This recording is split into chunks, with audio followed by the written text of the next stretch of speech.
Hello friends, welcome back to tasty and healthy kitchen. இன்றைக்கி நம்ம பார்க்க போகிற ரெசிபி ஒரு சூப்பரான ஒரு ஸ்நாக்ஸ் ரெசிபி தான். ரொம்ப ஈஸியான ஒரு ரெசிபி. வீடியோக்குள்ளே போகிறதுக்கு முன்னாடி இந்த சேனலை சப்ஸ்கிரைப் பண்ணாதவங்க சப்ஸ்கிரைப் பண்ணுங்கள். என்னோடய எல்லா அப்டேட்டும் நோட்டிஃபிகேஷனும் வரதுக்கு மறக்காமல் பெல் பட்டனை டச் பண்ணுங்கள். வாங்க எப்படி செய்யலான்னு பார்ப்போம். முதல்ல ஒரு பாத்திரம் எடுத்துக்கோங்க. இதுக்கு தேவையான பொருட்கள் என்ன பார்த்திங்கன்னா, கடல மாவு, உப்பு, வெங்காயம், பச்சை மிளகாய், கருவேப்பிலை, கொத்தமல்லி, இவ்வளோ தான் இந்த டிஷ்ஷுக்கு தேவையான பொருள். நான் கடலை மாவு 2 கப் எடுத்துக்கிறேன். அது கூடவே இந்த டிஷ்ஷுக்கு தேவையான அளவுக்கு உப்பு சேர்த்துக்கிறேன். அது இல்லாமல் பொரிக்கிறதுக்கு எண்ணெய் தேவைப்படும். கொஞ்சோண்டு ஒரே ஒரு சிட்டிக்கு சோட்டா மாவு போட்டுரும், பேக்கிங் சோடா அதை சேர்த்துக்கிறோம். எதுக்காகனா கொஞ்சம் சாஃப்டாக நல்லாயிருக்கும் அப்படின்றதுக்காக தான். அது கூடவே நான் 3 வெங்காயம் கட் பண்ணி வச்சுருக்கேன். வெங்காயத்தை கொஞ்சம் சின்னதாக கட் பண்ணி எடுத்துக்கோங்க. இதுக்கு வெங்காயம் நிறைய போட்டால் தான் நல்லாயிருக்கும். அது கூடவே பச்சை மிளகாய் 3 எடுத்திருக்கேன். கருவேப்பிலை, கொத்தமல்லி கொஞ்சோண்டு எடுத்திருக்கேன்.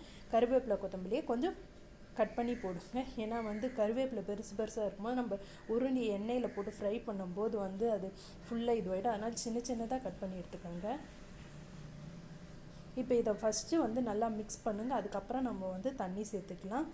ஃபஸ்ட்டு நல்லா மிக்ஸ் பண்ணி எடுத்த பிறகு கொஞ்சமாக தண்ணி சேர்த்து கலந்துக்காங்க. எதுக்கு கொஞ்சமாக தண்ணி சேர்த்து கலந்துக்காங்க அப்படின்னு சொல்கிறேன்னா, நீங்கள் சப்போஸ் நிறைய தண்ணி ஊற்றிட்டிங்கன்னா மாவு நம்மளுக்கு அந்த உருண்டையாக எண்ணெயில் போட முடியாது. அதனால் போதுமான அளவுக்கு கொஞ்சமாக தண்ணி சேர்த்து நீங்கள் பிசைஞ்சுக்கிட்டிங்கன்னா நல்லா வரும். இதை பாருங்கள், கொஞ்சமாக இந்த மாதிரி கொஞ்சம் திக்காக மாவை பிசைஞ்சு எடுத்துக்கலாம். இந்த போண்டா செய்யறதுக்கு மெயினாக நம்ம செஞ்ச உடனே எண்ணெயில் போட்டோன்னா சாஃப்டாக வராது. இதை அப்படியே ஒரு 5 நிமிஷம் அப்படியே ஒரு மூடி போட்டு விடுங்க. நம்ம சப்பாத்தி மாவு கூட அப்படி தான், அப்படியே செஞ்ச உடனே நம்ம சுட்டோன்னா பரட்டி மாதிரி இருக்கும். அதை ஒரு 5 நிமிஷம் மூடி ஏதாவது ஒரு மூடி போட்டு அதுக்கப்புறம் செஞ்சிங்கன்னா சாஃப்டாக வரும். நான் சப்பாத்தி மாவு வித் எக் குருமா செஞ்சுருக்கேன். அது இல்லாமல் நிறைய ஸ்நாக்ஸ் ரெசிபி செஞ்சுருக்கேன். இதை ஒரு 5 நிமிஷம் அப்படியே ஒரு தட்டு போட்டு மூடி வச்சுருங்க. 5 நிமிஷம் கழித்து பாருங்கள், மாவு எவ்வளோ புஃப்னு வந்திருக்கு பாருங்கள். இப்போ இது பொரிக்கிறதுக்கு நம்ம தேவையான அளவு எண்ணெய் சேர்த்துக்கலாம். உங்கள்கிட்ட என்ன அவைலபிளாக இருக்கோ அந்த எண்ணெயை சேர்த்துக்கோங்க. பாருங்கள், இப்போ இதை ஒரு சின்ன உருண்டையை எடுத்து நம்ம போட போகிறோம். நான் நிறைய ஸ்நாக்ஸ் ரெசிபி செஞ்சுருக்கேன். என்னன்னா, வாழைப்பூ வடை செஞ்சுருக்கேன், முருங்கைக்கீரை வடை செஞ்சுருக்கேன். அது இல்லாமல் கீரை போண்டா செஞ்சுருக்கேன். அது இல்லாமல் கோதுமை வச்சு இதே மாதிரி ஒரு ஈஸியாக வீட்டிலே இருக்க பொருள் வச்சு ஒரு கோதுமை போண்டா செஞ்சுருக்கேன். அப்புறம் கார குழி பணியாரம் செஞ்சுருக்கேன், முட்டை குழி பணியாரம் செஞ்சுருக்கேன். அது கூடவே நிறைய குலோப்ஜாம் செஞ்சுருக்கேன், ரசகுல்லா செஞ்சுருக்கேன், பால் கொழுக்கட்டை செஞ்சுருக்கேன், கேசரி செஞ்சுருக்கேன். இதெல்லாம் வீட்டில் இருக்க பொருட்களை வச்சு நம்ம வெளில போய் கடையில் வாங்கணும் அப்படின்னு இல்லை. வீட்டிலே ரவை, நெய்லாம் இருந்தால் வீட்டிலே நெய் எப்படி செய்யலாம் அப்படி வெண்ணெயிலேருந்து நெய் எப்படி செய்யலான்ட்டு நான் வீடியோ போட்டுருக்கேன்.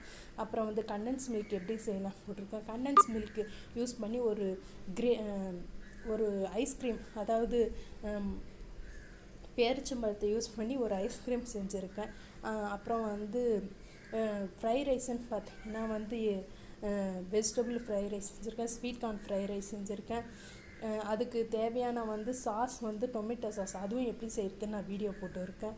அது இல்லாமல் வெறும் கடலைப்பருப்பு வச்சு ஒரு ஸ்நாக்ஸ் ரெசிபி செஞ்சுருக்கேன். இதெல்லாம் நம்ம வீட்டில் இருக்க சின்ன பொருட்களை வச்சு வீட்டில் எப்படி ஸ்நாக்ஸ் ஐட்டம் செஞ்சு குழந்தைங்களுக்கு கொடுக்கலாம் அப்படின்னு சொல்லிட்டு தான் நான் நிறைய வீடியோஸ் போட்டிருக்கேன். எனக்கு ஸ்நாக்ஸ் ரெசிபியில் இருக்கும், தீபாவளி ஸ்பெஷலில் இருக்கும். அது இல்லாமல் நான் முறுக்கு செஞ்சுருக்கேன். கம்பு முறுக்கு, கம்பு தட்டாடை, கம்பு சீடை, இதெல்லாம் செஞ்சுருக்கேன். அதனுடைய லிங்க்கும் கீழே கொடுக்குறேன், செக் பண்ணி பாருங்கள். இப்போ இது நல்லா வெந்த பிறகு 2 சைடும் பொறுமையாக திருப்பி எடுத்துக்கலாம். இப்போ பாருங்கள், நல்லா குண்டாக ஷேப்பாக எவ்வளோ நல்லா சாஃப்டாக இருக்குது பாருங்கள். நிறைய பேர் சாஃப்டாக வரல, உள்ளே வேகலை அப்படின்னு சொல்லுவாங்க. அதனால் மீடியம் ஃப்ளேமில் வச்சு நீங்கள் பொறுமையாக சுட்டு எடுத்திங்கன்னா உள்ளே நல்லா வெந்துடும். நல்லா சாஃப்டாக மொறுன்ட்டு இருக்கும் பாருங்கள். பார்க்குறதுக்கே எவ்வளோ சூப்பராக இருக்குது பாருங்கள். இது வரைக்கும் நம்ம சேனலில் சப்ஸ்கிரைப் பண்ணாதவங்க சப்ஸ்கிரைப் பண்ணுங்கள். என்னோடய எல்லா அப்டேட்டும் நோட்டிஃபிகேஷனும் வரதுக்கு பெல் பட்டனை டச் பண்ணுங்கள். கூடவே ஆளுன்னு பாருங்கள். என்னோடய ப்ரீவியஸ் வீடியோஸை பார்க்க மறந்துடாதீங்க. கமெண்ட் பண்ணுங்கள். உங்களுக்கு வேறு ஏதாவது ரெசிபி வேணும் என்னோடய கமெண்ட் பாக்ஸில் அப்டேட் பண்ணுங்கள். இது வரைக்கும் இந்த வீடியோ வாட்ச் பண்ண எல்லாருக்கும் தேங்க்யூ.